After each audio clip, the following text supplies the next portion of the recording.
क्योंकि वो गर्मी इतना ज़्यादा हो रही है कि लोग काम नहीं कर पा रहे हैं। तो इसके लिए एक तो जो वातावरण निर्माण की हम बात करते हैं, तो एक तो वातावरण निर्माण ही यहाँ पर बहुत ही गड़बड़ हो रहा है। तो इसको या तो इसके लिए प्लेस दूसरा होता है या तो फिर हम ठंडे में करते हैं। तो आपको लगता है कि कहीं हद तक ये गर्मी आपको प्रभावित कर रही है?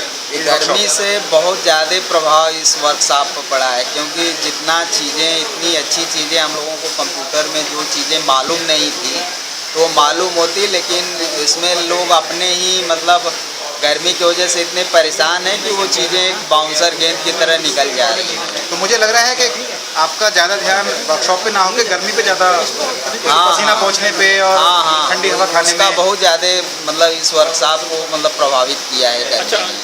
संजय भाई, क्या आपकी कैपेसिटी बढ़ गई है अब? हाँ, कैपेसिटी तो बहुत ज़्यादा बढ़ गई है। किस बात को लेके? जैसे बहुत चीज़ें जो कंप्यूटर में हम लोगों को बहुत जनरल बेसिक कहा जाए चीज़ें मालूम थी, लेकिन इस वर्कशॉप से हम लोग अपने जैसे काम की बहुत सारी चीज़ें जान सकते। पार्टिसिपेट कर रहे हैं। गर्मी का आलम यह है कि इन्होंने अपना स्थान परिवर्तन कर लिया है। इस पर ही पहले बात शुरू करते हैं। आप उस वर्कशॉप के रूम से बाहर क्यों बैठे हुए हैं? अंदर इतनी गर्मी है और इतनी ह्यूमिडिटी है अंदर, बड़ा परेशान हो गया अंदर। बहुत अंदर जो है, एक तो बदबू आ रही है, पता नहीं किस टाइप की बदबू है अंदर, और सभी जो स्मेल्स हैं जो बहुत बहुत परेशान। दूसरे एसी चल नहीं रहे हैं, एसी वोल्टेज लो हो जा रहा है, तो उसकी वजह से एसी काम ही नहीं कर रहे हैं, तो हम लोग उससे गर्मी काफ़ी हो रही है। तो आप पंखे जो हैं गर्मी को जो है चल नहीं पा रहे। तो आपने कभी कोई प्रयास करा इसके लिए कि गर्मी दूर हो सके? हाँ, हमने अपने साथियों से जो जिम्मेदार हैं आयोजन के, उनके लिए उनसे बात की थी, उन्होंने एक्स्ट्रा पंखे लगवा दिए, मगर पंखे असर नहीं कर रहे। तो ऐसी वर्कशॉप अगर किसी और सीजन में होती तो आपको लगता है कि कुछ फायदा होता? बहुत उपयोगी होती है और हमारे सीखने का स्तर ज़्यादा ऊंचा होता है और हम ज़्यादा कुछ सीख। इस DI के लाइब्रेरी इंचार्ज, जिनका रूम काफ़ी गर्म रहता है और काफ़ी ज़्यादा परेशानी हम देखते हैं, लेकिन अब ये 4 दिन से इस वर्कशॉप में है, कैसा अनुभव कर रहे हैं ये आज बातचीत इनसे की जाएगी। आप प्लीज़ कमलेश जी, आपका स्वागत है हमारे टीवी पर। हम पूछना चाहेंगे आपसे कि इस वर्कशॉप को इस मौसम में ऑर्गेनाइज कराने का कितना आपको दिखता है कि फ़ायदा हुआ है और आपकी कैपेसिटी कितनी बढ़ गई है? कोई फ़ायदा नहीं हुआ, कोई फ़ायदा नहीं हुआ, क्योंकि जो गर्मी के कारण दिमाग में कुछ नहीं जाए, गर्मी से परेशान, पसीना पहुँचेगी, आँख अपनी साफ करें, पानी आ रहा है आँख में, तो इसलिए कोई इससे फ़ायदा नहीं है। तो वर्कशॉप है बेटर, लेकिन इस गर्मी में तो जय भाई, जो ये टेक्नोलॉजी वर्कशॉप चल रही है, तो इसमें किस तरह की लर्निंग आपको मिल रही है? अब इसमें किस तरह की लर्निंग नहीं मिल रही है वो पूछो तो बताएं। चलिए हम वो पूछ लेते हैं कि आप किस तरह की लर्निंग नहीं मिल रही है। गर्मी से ठंडी का एहसास कैसे किया जाए, अच्छा, वो लर्निंग नहीं मिल रही। और तो मतलब आपका कहने का मतलब ये है कि कहीं हद तक इस वर्कशॉप को गर्मी बहुत ज़्यादा प्रभावित कर रही है? बिल्कुल सही कह रहे हैं आप। किस तरह से, मतलब क्या दिक्कतें आ रही हैं आपको? पसीना टपक रहा है, गले में दाने पड़ गए हैं, लोग खाना नहीं खा पा रहे हैं ठीक से। ये जैसे कि ये भी कहा जाता है कि कुछ प्राप्त करने इस संस्थान के HR मैनेजर, HR कोऑर्डिनेटर जी कट हो जाएंगे उधर। हम पूछना चाहेंगे जब तक जिससे जो काफ़ी हद तक यहाँ पे कोऑर्डिनेट करते हैं और सभी लोगों को ध्यान रखेंगे उनकी सुविधाओं का और उनके आने जाने का लॉजिस्टिक का।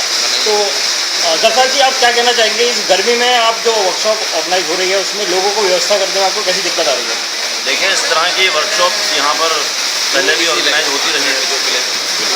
इसको ऐसा कह सकते हैं कि इस बार मौसम जो है इस तरह का रूप ले लेगा, इसकी कल्पना नहीं थी और उम्मीद थी कि बारिश होगी, लेकिन मानसून लेट है, तो इससे बहुत सारी चीज़ों पर फ़र्क पड़ा है। जो देश की अर्थव्यवस्था पे फ़र्क पड़ रहा है, तो हमारी प्लानिंग पे तो फ़र्क पड़ नहीं था। अच्छा, क्या के साथ में थोड़ा सा मैनेजमेंट भी चाहिए होता है। एक आखिरी मौके पर बदलाव की संभावनाएं थी। हमने हमेशा बेहतर करने की कोशिश की। हमने सोचा कि नीचे बैठे होंगे लोग, तो हमने कुर्सियों और मेज़ का इंतज़ाम किया।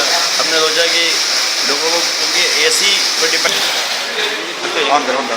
अरे आओ तो अरे गर्मी गर्मी गर्मी पे इंटरव्यू ये व्यवस्थापक है यहाँ पर, आप देख सकते हैं कि ये हमारे पकड़ में नहीं आ रहे हैं और कोई जवाब नहीं देना चाह रहे हैं। तो हम देख सकते हैं कि हमारे व्यवस्थापक हमें कोई सपोर्ट नहीं कर रहे थे। बात है बैंगलोर से आए हमारे फैसिलिटेटर्स जो टेक्नोलॉजी टीम में शामिल हैं और इन्होंने पूरे प्रयास किए हैं इस पूरी वर्कशॉप में अपना 100% देने में, लेकिन कुछ हद तक कह सकते हैं कि गर्मी हावी रही है। लेकिन क्या इन्होंने महसूस की, इस बात को हम इनसे पूछना चाहेंगे। तो आपसे हम पहले पूछना चाहेंगे राज भाई कि कैसी आपको दिखाई दे रही है वर्कशॉप की, गर्मी का प्रभाव कितना हद तक है इस पर? गर्मी तो है, मना नहीं कर रहे हैं, ये साफ तौर पे हमारे चेहरे पे आपको झलक दिख रही है। लेकिन हम इतने गर्मी में ठंडा इसलिए फील कर रहे हैं क्योंकि आप लोगों का पार्टिसिपेशन, आप लोगों का एक दूसरे के जो साथ और काम करने का जो उत्साह जो है वो गर्मी को बहुत हद तक कम करने में मेरे लिए तो वो काम किया है। मेरी हिंदी ख़राब है, उसको भी आप कंसिडर करेंगे हम, कोई बात नहीं है। हम दूसरे साथी है उनसे पूछना चाहेंगे कि आपको क्या लग रहा है कि लोगों की कैपेसिटी में कितनी बढ़ोतरी हुई है? हमें एक बात और जानने को मिली कि 2 तरह की कैपेसिटी बढ़ी है, एक तो टेक्नोलॉजी को जानने की, दूसरी गर्मी झेलने की। आपको कौन सी कैपेसिटी ज़्यादा बढ़ती हुई दिखाई दे रही है? मुझे तो जाहिर है गर्मी झेलने की कैपेसिटी ज़्यादा लग रही है कि ज़्यादा बढ़ी है लोगों की, क्योंकि गर्मी जो पहले दिन से और आज तो मेरी तस्वीरें भी बहुत सारी खींची गई हैं पसीने से शराबत, वो आपको दिखेगा। तो सही कह रहे हैं आप, ये जो गर्मी झेलने वाली कैपेसिटी है वो बहुत ज़्यादा बढ़ गई है, ख़ासतौर से टेक्नोलॉजी वर्कशॉप में, जहाँ पे लैपटॉप इतना गर्मी जनरेट कर रहा है, पंखा इतना गर्मी जनरेट कर रहा है, एसी भी बेचारा गर्मी ही जनरेट कर रहा है। चलिए एक मैं कॉमन क्वेश्चन दोनों के सामने रखूँगा, अगर आप कोई भी रिस्पॉन्ड करें। आप टेक्नोलॉजी पे वर्कशॉप करा रहे हैं, कोई ऐसी टेक्नोलॉजी आप नहीं ला सकते कि ठंडक हो जाए? कौन जवाब देना चाहेगा? मैं तो